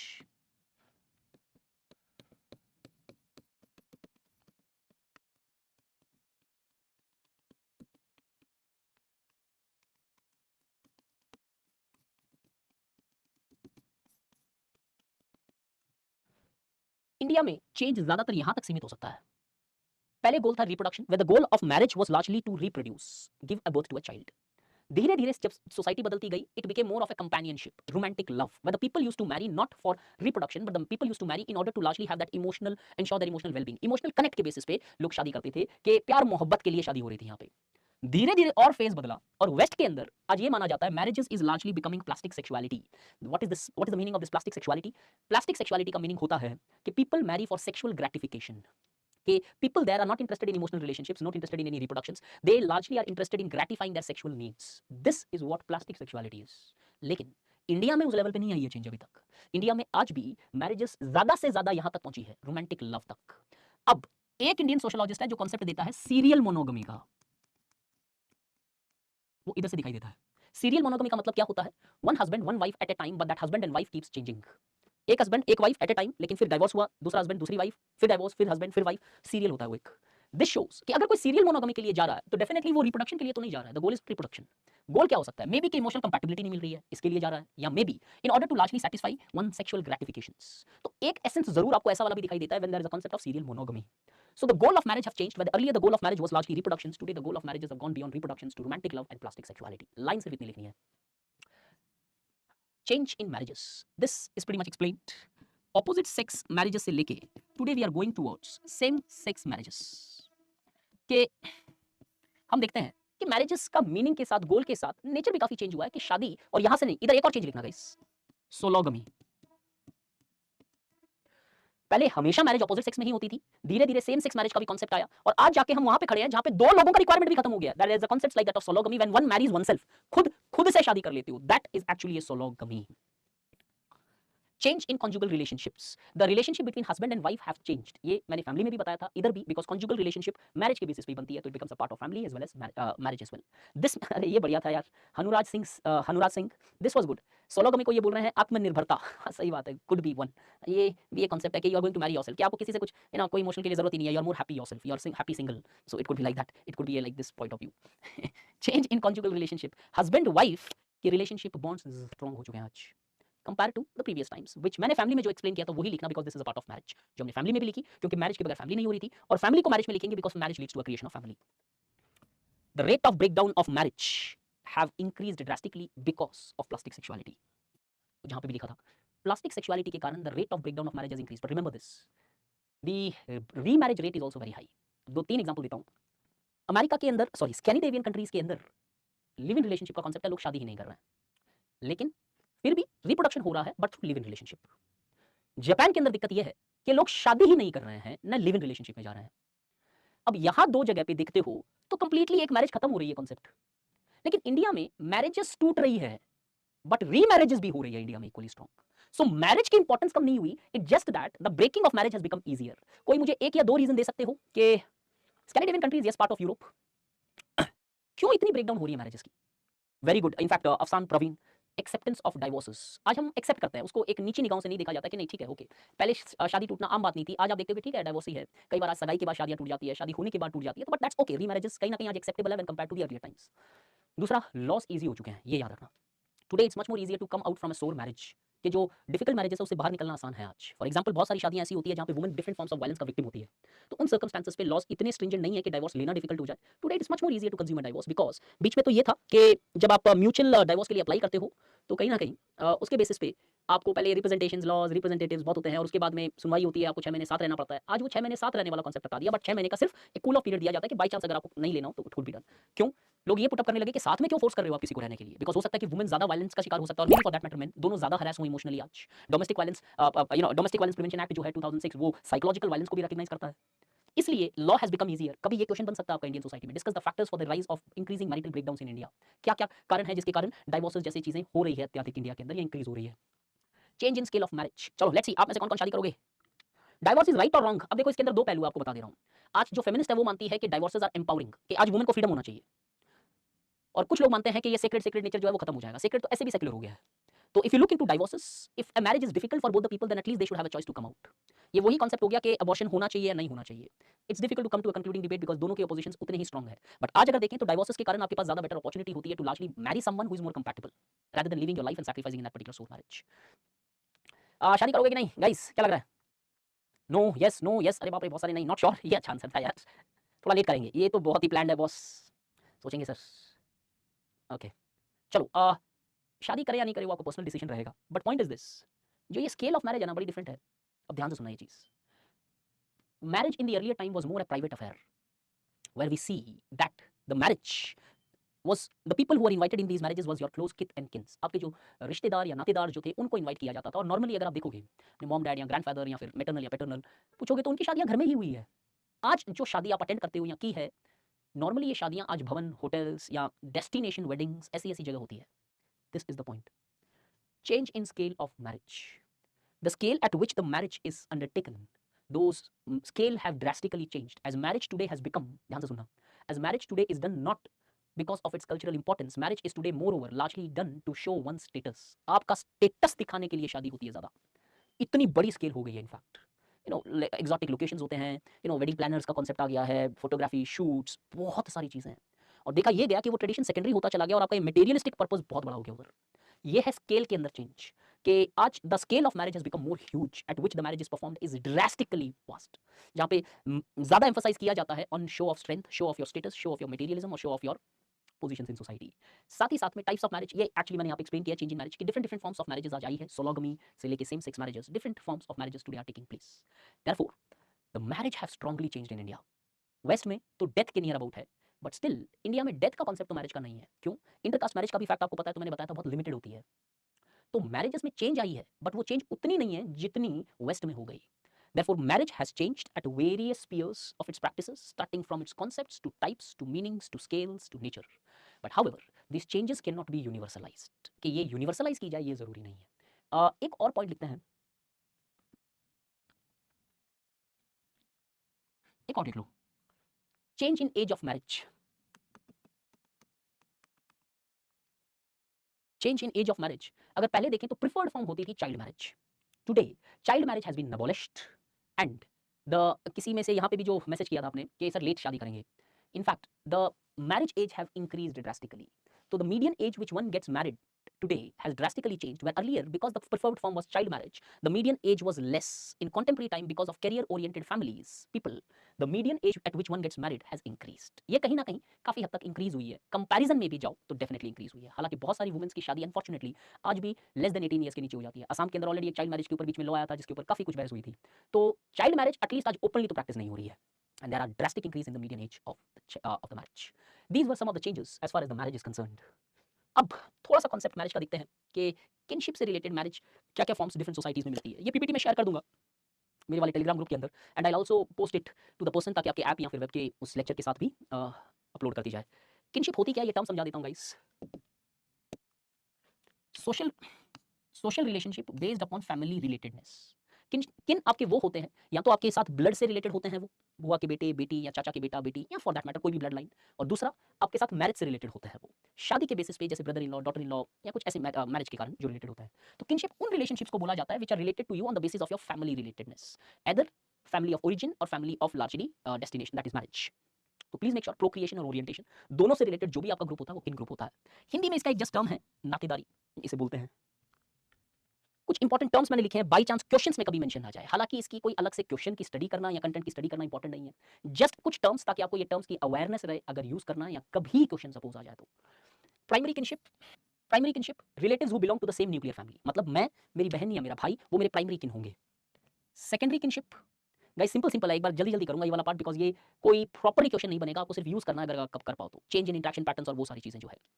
Secondary kinship, each of the relatives among the primary Kings, primary king के जितने भी relative है, दैट इज लेट्स अज्यूम मेरी सिस्टर है तो मेरे जो ब्रदर इन लॉ है, each of the relatives among primary Kings may have their own primary relatives who may not be included among the primary relative of the ego. कहने का मतलब, मैं ईगो ले लेता हूं, ईगो वो बोला जाता है जिसके पॉइंट ऑफ व्यू से आप वो टर्म देख रहे हो, वो रिलेशनशिप इवैल्यूएट कर रहे हो। मैं, मेरा प्राइमरी किन है, लेट्स अज्यूम मेरी बहन मेरा भाई। अब इनके प्राइमरी किन्स हो सकते हैं कौन, बहन का हस्बैंड, ब्रदर की वाइफ, ये इनके प्राइमरी किन्स हो गए, इनकी न्यूक्लियर फैमिली में आ जाएंगे ये, और ये भाभी मेरी या फिर मेरे ब्रदर इन लॉ दोनों मेरे सेकेंडरी किन हो जाएंगे। Is this point understood? Affinal no, not understood. क्या यार डिटेल देखी गलती कर दी क्या मैंने।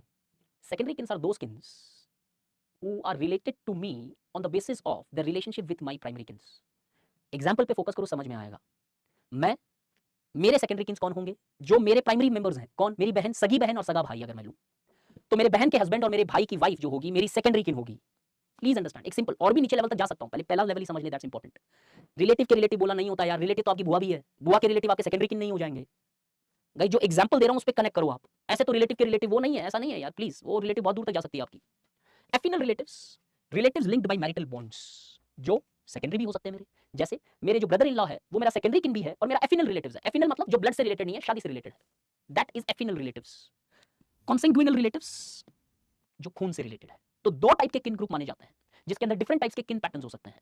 एक जो खून से रिलेटेड है, कॉन्सेंग्युइनल किन्स। एफिनल रिलेटिव्स जो शादी ब्याह से रिलेटेड है मेरे से, मेरे ब्रदर इन लॉ मेरे एफिनल रिलेटिव्स होंगे, और मे बी मेरे भाई बंधु कजिन्स बुआ ये सारे लोग मेरे ब्लड रिलेटिव्स होंगे, चाचा का लड़का मेरा ब्लड रिलेटिव होगा।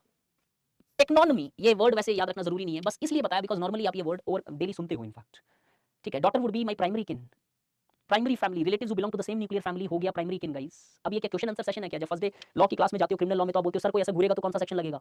अब ये कोई क्लास नहीं है भैया मेरी सी सेट की कि ये कौन सा किन है वो कौन सा किन है, ठीक है। कैपिटलिज्म एंड इंडिविजुअलिज्म का connection issue, so sorry not topic to be discussed here. Where kin is not referred directly but is referred through another kin. ये नॉर्मली आपके हर फैमिली में होता है, तो ये वर्ड याद रखना ताकि कभी किसी से डिबेट करो तो ये वर्ड यूज कर सको।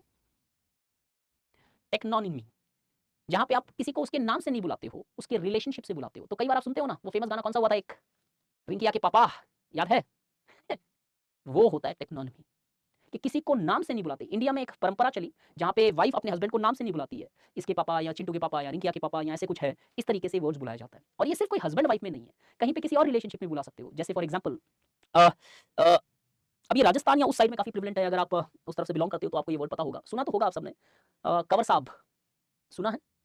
कंवर साहब, जैसे जो आपके मतलब जैसे फॉर एग्जांपल कोई जैसे आपके डॉटर है, उनके हस्बैंड को आप कंवर साहब बोलते हो। और ऐसे बहुत सारे दामाद, हाँ दामाद भी एक वर्ड है फॉर दैट मैटर।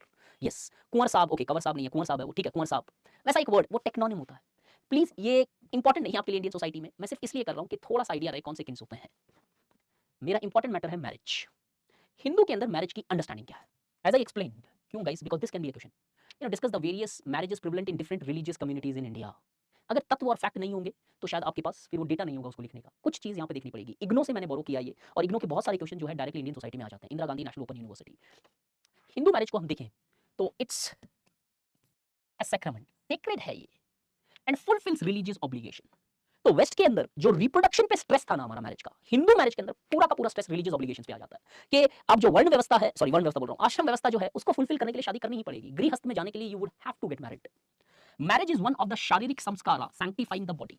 16 संस्कार होते हैं इसके अंदर, कुछ कॉन्सेप्ट है जहां पे उसमें से एक संस्कार या संस्कार जिसे बोलते हैं वो शारीरिक संस्कार जो मैरिज से फुलफिल किया जा सकता है। It sanctifies the relationships. Normally होता क्या है कि जैसे किसी भी चीज को हम देखते हैं तो प्योर करना पड़ता है, उस प्योर करने के बाद में वो कंजप्शन लाइक हो जाती है। जैसे अगर आज हम देखें कि आरओ वाटर सिस्टम्स ऑलमोस्ट आपके या मेरे घर में लगा हुआ रहता है, अब पानी बाहर से कितना भी गंदा आए आरओ के थ्रू से प्योर कराया जा सकता है। तो नॉर्मली क्या होता है, रिलीजियस रिचुअल्स उन चीजों से अटैच होते हैं जिसमें थोड़ी सी इंप्योरिटी लगी हुई रहती है, और वो रिचुअल से प्रोसेस से निकल जाती हो तो वो इंप्योरिटी छट जाती है उसकी, and that becomes a purely acceptable relationship और एक्सेप्टेबल थिंग। वैसे ही शादी के बाद में सेक्सुअल रिलेशनशिप एस्टैब्लिश करना एक्सेप्टेबल हो जाता है। If you establish a relationship before this, it's social boycott, it's not acceptable because that is not considered as a form of purity there. आगे जाए, हिंदू बिलीव्स इन द, हाँ यहाँ पे लिखा है 3 रिलीजियस डेप्थ्स ऑफ ऋणास, पितृ ऋण, देव ऋण एंड गुरु ऋण था, ठीक है। मैंने 3 ऋण पढ़ा है, किसी ने मुझे कुछ और ऋषि ऋण कुछ बोला था, तो I have written these 3 rin here, it's mentioned in IGNOU BA as well. These are pitri rin, देव ऋण एंड गुरु ऋण। मतलब ऋण का मतलब होता है एक डेप्ट जो होती है, चुकानी पड़ेगी आपको अगर आपके बर्थ और लाइफ के साइकिल से बाहर जाने होते हो तो। पितृ ऋण आपके जो एंसेस्टर्स हैं, जैसे हिंदुइज्म के अंदर पितृ पूजा का भी कॉन्सेप्ट है, पिंडदान का भी कॉन्सेप्ट है। देव ऋण और गुरु ऋण। Marriage is essential for repaying पितृ ऋण। क्यों? As individual repays by being a father of a son, कि जब आप बेटा पैदा करते हो तो वो वंश आगे बढ़ता है, और जब वो वंश आगे बढ़ता है तो ये मान लिया जाता है after giving a birth to a son you have paid your पितृ ऋण। तो इनफैक्ट इंडियन सोसाइटी क्वेश्चन नहीं है, सोशो का है, वो not to discuss here. So this is the understanding of marriages in India. अब अंदर जाएं तो बहुत सारे टाइप्स ऑफ मैरिजेस इधर आए, दैव्य मैरिज, ब्रह्मा मैरिज, असुरा marriage, not required here. Muslims के अंदर मैरिजेस का, मुस्लिम्स के अंदर मैरिजेस सीक्रेट नहीं होती है, कॉन्ट्रैक्ट होती है। कुछ स्पेसिफिक एस्पेक्ट्स लिखे हैं मैंने, जस्ट अगर कभी आए तो इनमें से एक या दो वर्ड और पॉइंट यूज करना, जनरली मत लिखते जाना कोई एस्पेक्ट कि maybe just a contract, क्योंकि कॉन्ट्रैक्ट तो नॉर्मली लिख दोगे, सेकंड पॉइंट आगे खोजना पड़ जाएगा। In Muslims marriage is universal as discourages celibacy. Normally क्या होता है, बुद्धिज्म और जैनिज्म में जाओगे तो सेलिबसी को जो है एक ऊंचा दर्जा दिया जाता है कि you restrain from establishing any sort of sexual relationship with people. यहाँ पे डिस्करेजमेंट होता है सेलिबसी का। Marriage is universal, everybody is expected to get married in their life. Muslims call their marriages as nikah. I think ये तो movie से भी आपने सुना होगा, this is pretty much clear. It is social और सिविल कॉन्ट्रैक्ट। जब कॉन्ट्रैक्ट होता है तो तोड़ी जा सकती है चीज, लेकिन हिंदू मैरिजेस के अंदर वो सेक्रेड का कॉन्सेप्ट ले लेता है। जब सेक्रेड होता है तो you don't think, divine feeling attach हो जाती है, रिलीजियस फीलिंग्स अटैच हो जाती है, and you don't think of breaking that because that would be considered as a पाप। पाप पुण्य मैट्रिक जो है, एक बहुत बड़े सोशियोलॉजिस्ट ने इंडिया में डिस्कस की थी, तो इसलिए टूटती नहीं थी पहले शादियां। The bridegroom makes a proposal. ये जैसे होता कैसे है शादी, जस्ट ये लिखना, उधर कभी क्वेश्चन है मुस्लिम मैरिज से रिलेटेड या कंपैरिजन से related. The bridegroom makes proposal to the bride just before the wedding in the presence of 2 witnesses. 2 witness होने चाहिए और एक मौलवी होना चाहिए जो उनके रिलीजियस हेड होता है। तो इसका मतलब क्या है कि कॉन्ट्रैक्ट है तो 2 विटनेस तो होना ही पड़ेगा, कोई विटनेस तो होनी पड़ेंगे, there has to be 2 witness. This proposal is called as ijab. Ijab, अगर मैं रॉन्ग प्रोनाउंस कर रहा हूं तो I don't have much idea. Ijab या ijab, and its acceptance is called as qubool, जो नॉर्मली हम मूवीज में देखते हैं कि कुबूल है वाला concept. The runaway marriage is called as kifa, और ये एक्सेप्टेबल नहीं होती है ग्रेट डिग्री तक, कि अगर कोई भाग के अलॉट करके शादी करता है तो उसे किफा बोला जाता है। Islam allows the parallel and cross cousin marriages. ये भी ध्यान रखना, cross cousin marriages Hindu societies में भी है साउथ इंडिया की, बट पैरेलल कजिन मैरिजेस नहीं है हिंदुइज्म के अंदर। कुछ ट्राइब्स के अंदर प्रैक्टिस हो सकती है, हिंदुइज्म के अंदर साउथ इंडिया में जो हिंदूज हैं वो क्रॉस कजिन मैरिज भी करते हैं। क्रॉस कजिन मैरिज क्या होता है, जैसे for example I marrying my mama's daughter, one example of cross cousin marriages. तो साउथ इंडिया में जाओगे, if anybody is largely from south India, they will be pretty much aware of it. Parallel cousin marriages होता है, जैसे आई marrying माई चाचा's daughter. Parallel marriages allowed नहीं है South India में, cross cousin marriages allowed है। In fact मेरे बहुत सारे साउथ इंडियन फ्रेंड्स जिनकी शादी उनके मामा से हुई, इनफैक्ट एज डिफरेंस भी काफी रह जाता है। तो मुस्लिम्स में पैरेलल और क्रॉस कजिन दोनों अलाउड होते हैं, लेकिन हिंदू कुछ families south India family sorry कुछ रीजन्स के अंदर साउथ इंडिया में ये मैरिजेस अलाउड है, क्रॉस कजिन और अलाउड नहीं है, प्रीफर्ड है। सिर्फ की नहीं जाती है, प्रीफर की जाती है कि क्रॉस कजिन मैरिज की जाए। This is the difference between north Indian and south Indian kinship systems. अगर वहीं पे मुस्लिम मैरिज की थोड़ी सी और चीज देखें, दैट इज होल्ड कॉन्ट्ररी, जो इस्लाम रूल्स के खिलाफ होती है उसे बातिल बोला जाता है। Mahr is the practice associated with Muslim marriage, जहाँ पे आप महर देते, हिंदू सोसाइटी में डॉरी का जैसे कॉन्सेप्ट है, यहाँ पे थोड़ा रिवर्स कर दो तो महर का कॉन्सेप्ट है, बट एक्जैक्टली डॉरी जैसा कॉन्सेप्ट नहीं आता यहाँ पे। महर इज व्हाट, जब शादी फिक्स की जाती है तो एक महर अमाउंट तय किया जाता है, लेकिन नॉर्मली वो एक सिंबॉलिक अमाउंट होता था पहले। आज वो कोई अमाउंट अलग से भी फिक्स किया जा सकता है, जो अगर कभी मैरिज टूटती है तो वो वापस दुल्हन को पे किया जाता है amount. Special type of marriage for pleasure which is for specific time, ऐसा भी कॉन्सेप्ट है इसके अंदर, वेयर वी सी दैट कुछ फॉर्म्स ऑफ मैरिजेस होते हैं जो सिर्फ कॉन्ट्रैक्चुअल मैरिजेस होते हैं, special just for in order to fulfil your sexual gratifications, nothing more than that. ये परमानेंट मैरिजेस नहीं होती है। Divorce is sole privilege of men, लेकिन अब ऑब्वियसली ये कॉन्सेप्ट चेंज हो गया, बिकॉज ट्रिपल तलाक के ऊपर गवर्नमेंट ऑफ इंडिया ने लॉ निकाल दिया which is not be valid. तो अब एक नॉर्मल मैकेनिज्म से सबको डाइवोर्स मिलेगा, जहां पे अगर रिलीजियसली देखो तो आज भी womens will not be allowed to go for a divorce with men. In Islam monogamy is the rule, normal norm यही है, लेकिन इस्लाम में प्रोविजंस है that men are permitted to limited polygamy, 5 wife तक रख सकते हैं, limited polygamy, number of wives is limited, और वो भी सिर्फ men, women cannot marry multiple men, that is clearly defined, but norm is monogamy as such, कि preferred यही रहेगा। से आगे क्रिश्चियंस में मैं जाऊं तो क्रिश्चियंस के अंदर एंडोगमस मैरिजेस विद इन क्रिश्चियनिटी होनी चाहिए मैरिज। इंटर रिलीजियस फेथ की मैरिजेस को ये उतना ज्यादा प्रेफर नहीं करते हैं। प्रेफर क्या, it's not allowed as such. आज के टाइम में तो different forms of marriages are taking place. Similarity with Hindu marriage systems, why, because here भी एक डिवाइन विल का कॉन्सेप्ट आ जाता है, सीक्रेटनेस अटैच हो जाती है मैरिज के साथ। After the engagement ceremony, normally engagement ceremony क्या होता है, एक सेरेमनी होती है सिंबॉलिक, रियलिटी में क्या होता है, producing the certificate of character. आपको अपना ब्राइड ग्रूम को अपना सर्टिफिकेट ऑफ कैरेक्टर प्रोड्यूस करना पड़ता है, submit application for marriage to the church. इस मतलब इट्स लाइक आपकी सर्टिफिकेट ऑफ कैरेक्टर लेके जानी पड़ेगी और अप्लाई करना पड़ेगा चर्च में, because that has to be an availability of the father during that day. Priest then invites objection. अब this is really amazing here. आप अपना सर्टिफिकेट ऑफ कैरेक्टर दोगे कि ऐसे ऐसे हैं हम लोग शादी करने की सोच रहे हैं, दिस ब्राइड ग्रूम, और एप्लीकेशन डालोगे for the marriage availability of the father in that particular church. अब व्हाट ये वाला गाइस क्रक्स में नहीं हुआ तो मैं ये पीपीटी भेज दूंगा, don't worry about it, you will get this PPT, ठीक है। प्रीस्ट अब ऑब्जेक्शन इनवाइट करता है कि किसी को प्रॉब्लम है क्या इस शादी से, you can file your objection to the respective father. अगर ऑब्जेक्शन एक्सेप्टेबल हो जाता है तो शादी नहीं कराते हैं फादर, और ऑब्जेक्शन नहीं आता है then in the name of Christ the marriage is solemnised, फिर वो शादी क्राइस्ट के नाम पे कराई जाती है। तो ये क्राइस्ट के नाम पे कराई जाती है इसलिए डिवाइन है। हिंदू शास्त्र के अंदर मेंशन्ड है बिकॉज ऑफ द वेरियस रिनास व्हिच इज मेंशन्ड एंड संस्कार, वो सीक्रेट हो जाती है। लेकिन दोनों में चीज है जो रिलीजन से निकल रही है, सीक्रेट मानते हैं मैरिज को। The church do not permit divorce, और इनफैक्ट चर्च डाइवोर्स को नहीं एनकरेज करता है। अब because of the laws which you have you can go for divorce, but church नहीं उस चीज को एक्सेप्ट करता है, just like because it is created in the name of Christ. Hinduism में भी डाइवोर्स एक्सेप्टेबल नहीं होते थे। There is no concept of dowry. Islam में महर है, हिंदुइज्म में डॉरी है, और इधर वो डॉरी जैसा कोई कॉन्सेप्ट नहीं है, there is no concept as महर एज वेल। ये तो कुछ रिलीजन कम्युनिटीज की शादियां हैं। अब जेन्स में अगर जाओ तो जेन्स के अंदर marriages are not having any specific religious backings as such. Jains के अंदर भी श्वेतांबर्स और दिगंबर्स अलग अलग है, लेकिन आज बहुत हद तक हिंदुआइज हो चुके हैं काफी Jains, where we often see that in Shwetambars के अंदर कुछ सेक्ट्स है, तेरापंथी जैसे सेक्ट्स, जहां पे आप आज भी हिंदू स्क्रिप्चर्स और कल्चर्स के बेसिस पे मैरिज करते हैं। तो कोई स्पेसिफिक अलग से कोई प्रोविजंस नहीं है। पारसीज के अंदर कुछ इश्यूज है, एंडोगमी फोकस करते हैं, और पारसीज के अंदर ही शादी करते हैं, और शादी अगर पारसीज में नहीं होती है तो जो सेक्रेट टेंपल है फायर उधर अलाउ नहीं किया जाता है। लेकिन सबसे बड़ा कॉम्प्लिकेटेड गेम होता है ट्राइबल मैरिज में। कोई यूनिफॉर्मिटी नहीं है। इस्लाम में एक यूनिफॉर्मिटी है, हिंदुइज्म में एक यूनिफॉर्मिटी है, क्रिश्चियनिटी में एक यूनिफॉर्मिटी है, थोड़ी बहुत यूनिफॉर्मिटी जैनिज्म में है, और काफी हद तक यूनिफॉर्मिटी पारसीज में भी है। ट्राइब्स एक ऐसी आइडेंटिटी है which we already know, it's quite varied. अलग अलग ट्राइब्स, अलग अलग कॉन्सेप्ट्स, अलग अलग एस्पेक्ट्स है इधर। 2-3 कॉन्सेप्ट इसलिए बता रहा हूं बिकॉज दोनों तुम्हारे सिलेबस के पार्ट है। Marriage and family by being a feature of Indian society, and tribe bye being a feature of Indian society. Muslim marriage, Hindu marriage अगर आपके पास आएगा आप लिख लोगे, क्यों? काफी हद तक हम देख भी चुके हैं, सुन भी चुके हैं, हमें पता है कि निकाह क्या होता है, हमें पता है कि मे बी पितृ ऋण क्या होता है, these aspects, sanskars, different types of ashram vyavastha, कहीं ना कहीं हिस्ट्री में थोड़ी बहुत चीजें पढ़ते हो आप इनसे रिलेटेड। अब ट्राइबल मैरिज कभी आ गई तो कि suppose if there is a concept, sacred का मतलब होता है which is largely considered as created by divine, that is sacred. भगवान ने जिसको बनाया वो सीक्रेट हो जाता है। सुपरनैचुरल पावर्स जिस चीज पे अटैच किया जाता है वो सीक्रेट हो जाता है। Divinely power, divinely feeling, divinely belief systems, उसे सीक्रेट बोलते हैं। अब ट्राइब्स की मैरिज कभी आए तो सिर्फ ये 2 पीपीटी जो आ गया है वो याद रख लेना, कट टू कट कंटेंट होगा, कहानियां नहीं होगी। Most of the tribes in India strictly monogamous. Normally ये मानते हैं कि सारे के सारे पॉलीएंड्रस है, पॉलीगमी है, पॉलीगनी है, मोनोगमस है ये। One woman, one husband, one wife पे चलता है most of them. But yes, except certain occasions where laxity in sexual morals are allowed. कुछ इनके अंदर ट्राइबल रिचुअल्स, कुछ इनके पहलू होते हैं जब लैक्सिटी होती है, फ्लेक्सिबिलिटी दी जाती है, you can establish sexual relationship with the other people. ये फेस्टिवल्स में किया जा सकता है इधर। ट्राइबल ये ऐसा पॉसिबिलिटी नहीं है ना हिंदू में, ना इस्लाम में, ना क्रिश्चियंस में। ये ट्राइबल्स अपने कल्चर्स के हिसाब से there are possibilities for that. Tribal marriage is not a religious sacrament like Hinduism. Sacred का कॉन्सेप्ट नहीं है। इनफैक्ट डाइवोर्सेस कुछ ट्राइब्स के अंदर प्रिफर्ड होते हैं, ब्रेक कर जाती है मैरिज, वो करनी ही करनी होती है। Preference in mate selection. यहाँ पे बहुत सारे ऐसे फॉर्म्स ऑफ मैरिजेस मिलेंगे जहाँ पे आप खुद अपना मेट्स चुन सकते हो to ensure property in the household intact, क्योंकि इनकी जो प्रॉपर्टी है वो घर में रहे, इसके कारण आप अपने हिसाब से मेट सेलेक्ट कर सकते हो। The marriage preferential the preferential marriages are in the form of cross cousin है इधर। जैसे एक गॉन्ड का एग्जांपल दिया मैंने इधर, ध्यान से सुनना। दुध व लुत्फा एक कॉन्सेप्ट है। होता क्या है, बॉलीवुड मूवीज में आपने कई बार देखा होगा क्या कि जैसे दो फ्रेंड्स होते हैं सपोज, एक दूसरे की बहन से शादी कर लेता है, वही कॉन्सेप्ट है बस टर्म अलग है, दुध लुत्वा। ये गॉन्ड्स के अंदर एक कॉन्सेप्ट या प्रैक्टिस है, उनकी कल्चरल प्रैक्टिस है, जहाँ पे होता क्या है कि शादी की जाती है, शादी करने के लिए एक फीस पे की जाती है ब्राइड की फैमिली को, जो दुल्हन है, इस शर्त पे कि वो फीस वापस रिटर्न कर दी जाएगी जब फ्यूचर में आपकी डॉटर से वो शादी करेगा, उस फैमिली में जब शादी हो जाएगी उस डॉटर की, कोई आदमी नहीं, मतलब कोई फ्यूचर में जब उनकी डॉटर्स उनके घर शादी करके आ जाएगी। आई रीड दिस, इंग्लिश में इसका मीनिंग होता है रिटर्न ऑफ द मिल्क, दुध लुत्वा, implying thereby that the bride price a person pays for his wife, suppose मैंने मेरी वाइफ के लिए ब्राइड प्राइस जो दिया है वाइफ की फैमिली को, would be returned when his daughter, that is मेरी बेटी, marries her mother's brother's son। mother's brother's son का मतलब क्या है, मेरे वाइफ के भाई के बेटे से जब शादी कर लेगी, कहने का मतलब मैं पैसा दे के शादी कर सकता हूं, वो पैसा मुझे वापस दे दिया जाएगा, रिटर्न ऑफ द मिल्क, जब मेरी बेटी मेरे साले के बेटे से